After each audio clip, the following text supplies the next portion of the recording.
But हमें क्या बोलते ट्रिप शीट मैटर हो गया सामने तो लड़की बोली ट्रिप शीट डिस्टर्ब नहीं होता मेरा मन सोलो ट्रिप बाप के पैसे अकाउंट में अब जाके विड्रॉ ले क्या एलिफेंट ही दिखा के बनेगा सिंड्रेला क्या इसे भी तो खुद गवाते कोई छीन रेला क्या कोई तो सुन रेला क्या तो आ गए हम लोग रिसोर्ट में शौक है भैया ब्लॉग बनाने का शौक है दोस्तों ब्लॉग बना रहा हूँ ये इंसान मेरा कभी रूममेट और बेडमेट हुआ करता था और आज बूढ़ा हो गया है। यस, बच्चा का बाप है। बाप का बच्चा, बाप का बच्चा नहीं है, बच्चा का बाप है। ये बच्चा ये इसका नाम क्या है इस नींबू का?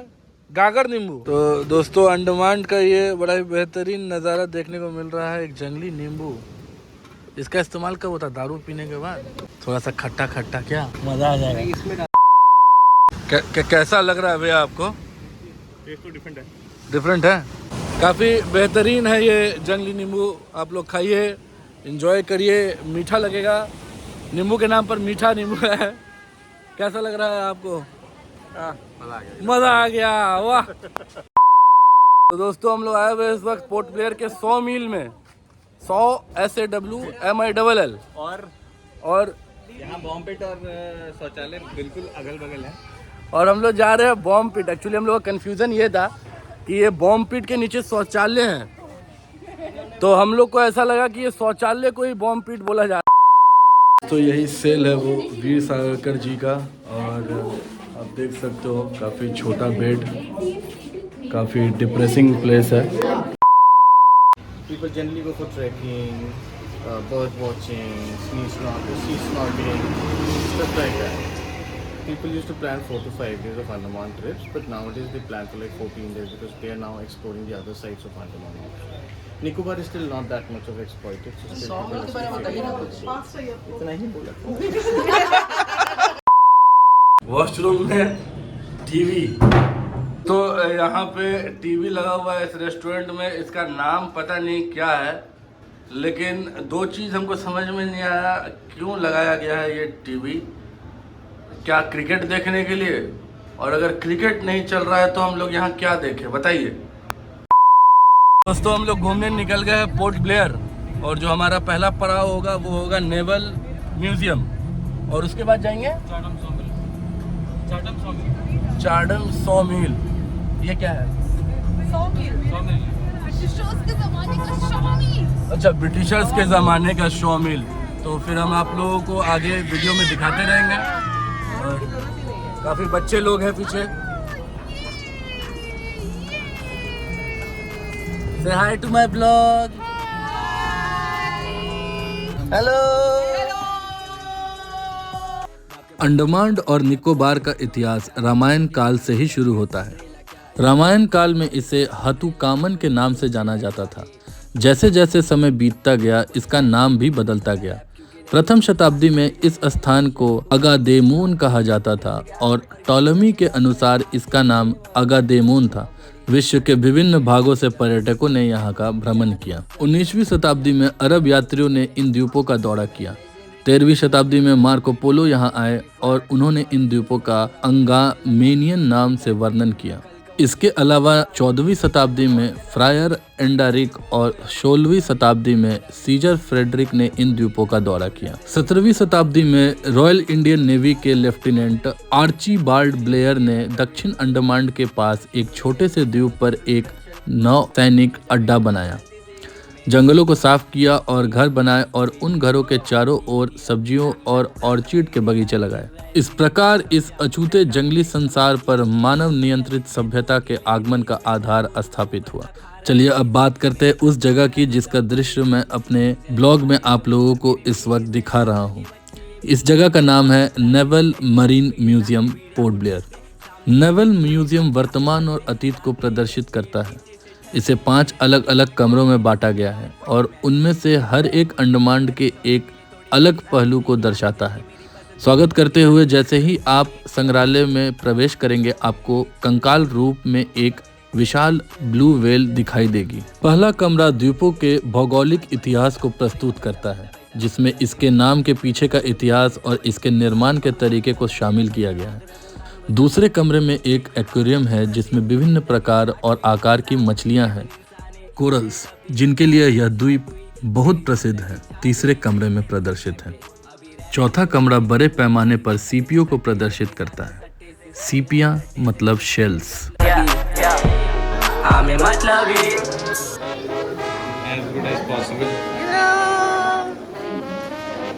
संग्रहालय का पांचवा कमरा महत्वपूर्ण है क्योंकि यह द्वीपों में आदिवासी जीवन के बारे में जानकारी प्रदान करता है।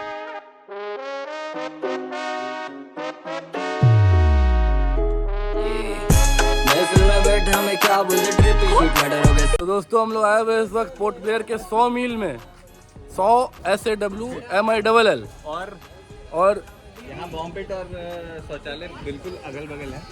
और हम लोग जा रहे हैं बॉम्ब पिट। एक्चुअली हम लोग का कन्फ्यूज़न ये था कि ये बॉम्ब पिट के नीचे शौचालय है, तो हम लोग को ऐसा लगा कि ये शौचालय को ही बॉम्ब पिट बोला जा रहा है, लेकिन ऐसा नहीं है। यहाँ सच में कोई बॉम्ब गिरा था और बमबारी हुए स्थान की ओर जाने का रास्ता। वो पहले मेरे साथ पड़ी 3 दिन घर से गया और घर पे जाके बात शौचालय मिल गया है, तो शौचालय का स्थान जो है यहाँ पर है। तो इतना तो 100% श्योर है हम लोग कि बमबारी स्थान शौचालय से आगे है। तो शौचालय को बमबारी स्थान नहीं बोला गया, बमबारी स्थान अलग है, शौचालय अलग है। पिट जाने का रास्ता मिल गया दोस्तों, यही है वो रास्ता। की बात नहीं थी दोस्तों, ये सच में बॉम्ब पिट है, यहाँ पर पानी भरा हुआ है।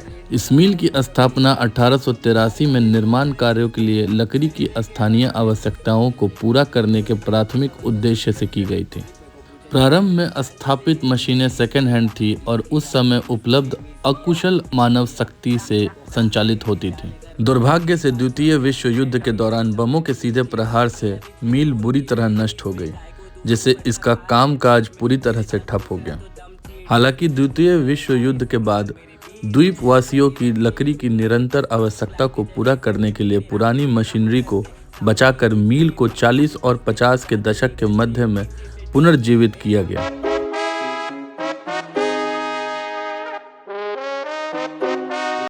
Cellular jail Andaman. Cellular jail, जिसे काला पानी के नाम से भी जाना जाता है, अंडमान और निकोबार द्वीप समूह में एक ब्रिटिश औपनिवेशिक जेल थी। भारत की आज़ादी के संघर्ष के दौरान कई उल्लेखनीय स्वतंत्रता कार्यकर्ताओं को वहां कैद किया गया था। आज यह परिसर एक राष्ट्रीय स्मारक के रूप में कार्य करता है।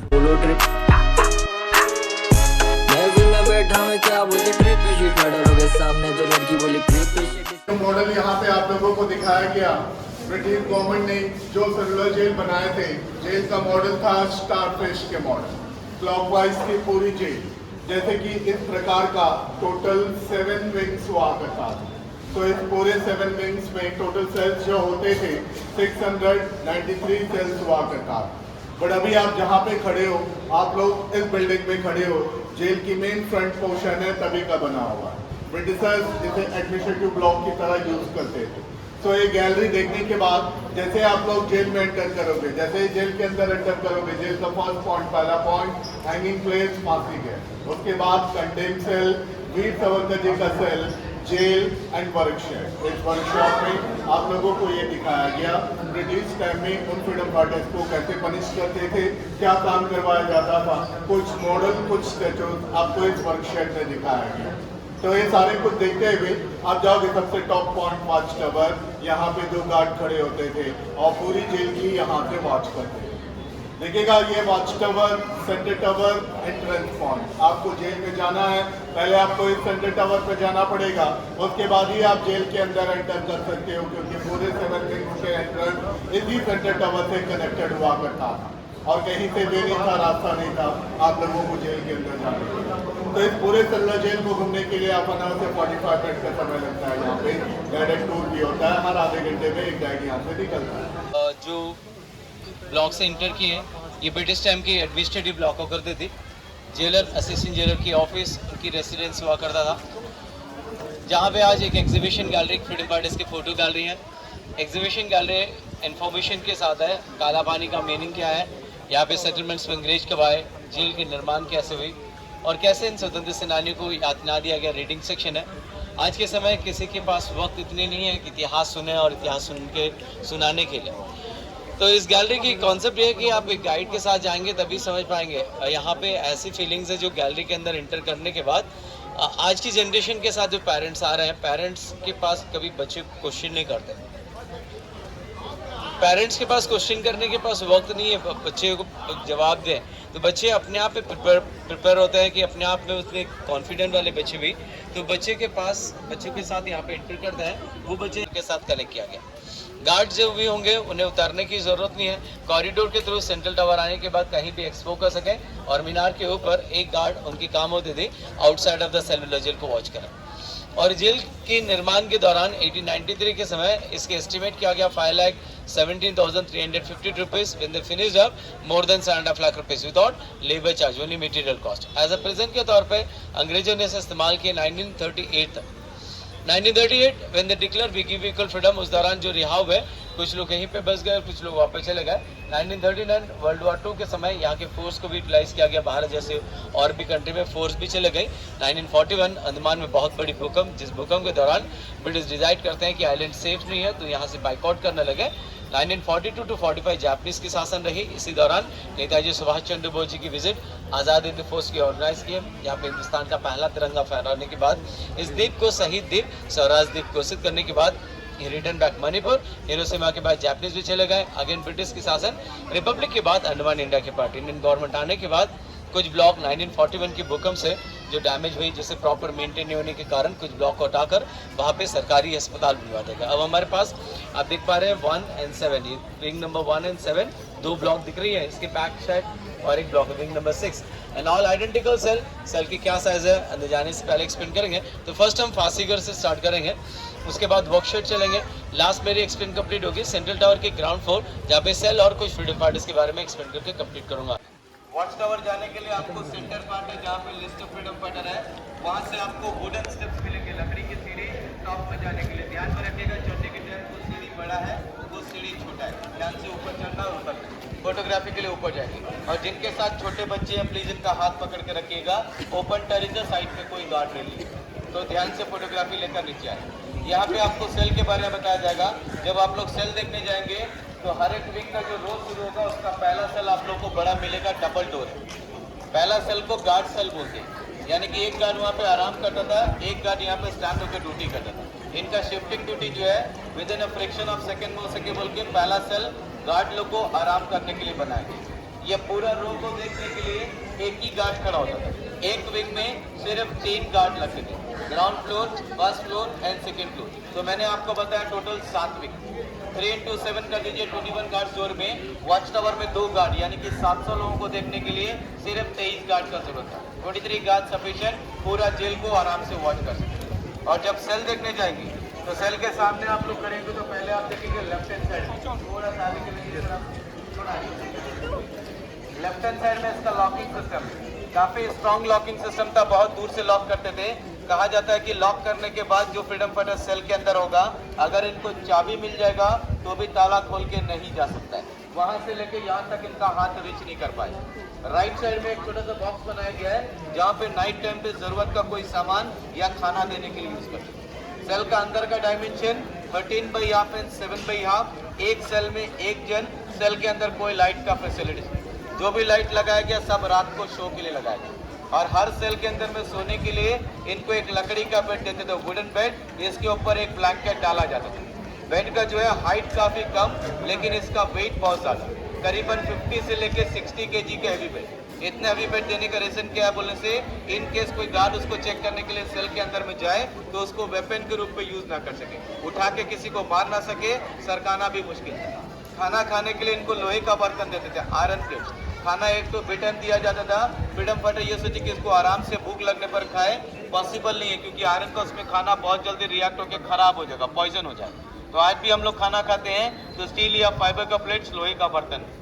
दिन भर काम करने के बावजूद पीने के लिए इनको 1/2 लीटर का एक पॉट पानी मिलता था। 24 घंटे में आधा लीटर पानी, वो भी बदबूदार, बहुत स्मेल होता था, पीने लायक नहीं होता था। नहाने के लिए इनको समुद्र का पानी आता था, सी वाटर। एक तो गर्मी में काम कराते थे, बदन पे पूरा राशेस होता था, नमक पानी से नहाने पर इनका बदन और ज़्यादा जलता था। तो इनको नहाने से भी डर लगता था। तो हर चीज़ के लिए एक लिमिटेशन हुआ करता था। और जब सेल देखने जाएंगे तो सभी लोग एक सेल के अंदर मत जाएगा, सारा सेल खुला हुआ है, जो सेल को आपको अंदर से फोटो लेना आप लोग ले सकते हो।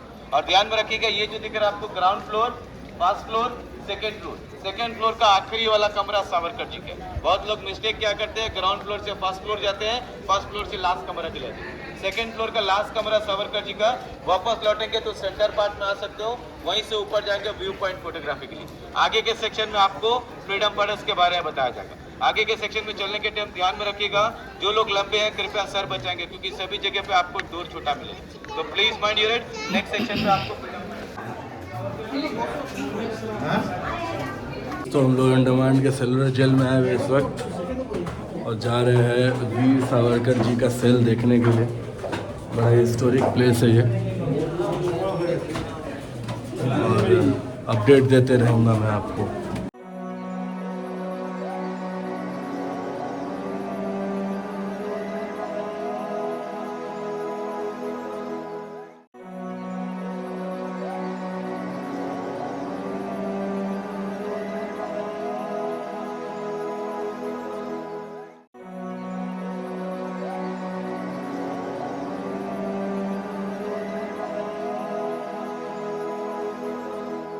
तो यही सेल है वो वीर सावरकर जी का और आप देख सकते हो काफ़ी छोटा बेड, काफ़ी डिप्रेसिंग प्लेस है। ये डिप्रेसिंग होने के साथ साथ काफ़ी मेमोरेबल और प्राउड की भी बात है। लोगों ने संजो के रखा है इस जगह को और उनकी याद और छवि को आज तक मिटाया नहीं गया। हालांकि कुछ लोग हैं, कुछ मेरे दोस्त लोग भी हैं जो बोलेंगे कि he was a covered, but अब अपनी अपनी अंडरस्टैंडिंग है, परसेप्शन है। लेकिन मेरे लिए तो वो आदमी हीरो ही है जिसने फ्रीडम की लड़ाई लड़ी, चाहे जैसे भी हो। कहते हैं ना, शाम दाम दंड भेद, जीत जीत होती है। That's it, no matter what and no matter how it comes. Thank you, let's continue. जब मैं कभी शांति से मैं रिस्क लिया, फिर उसको ही मिस किया, किया दिलों को करना है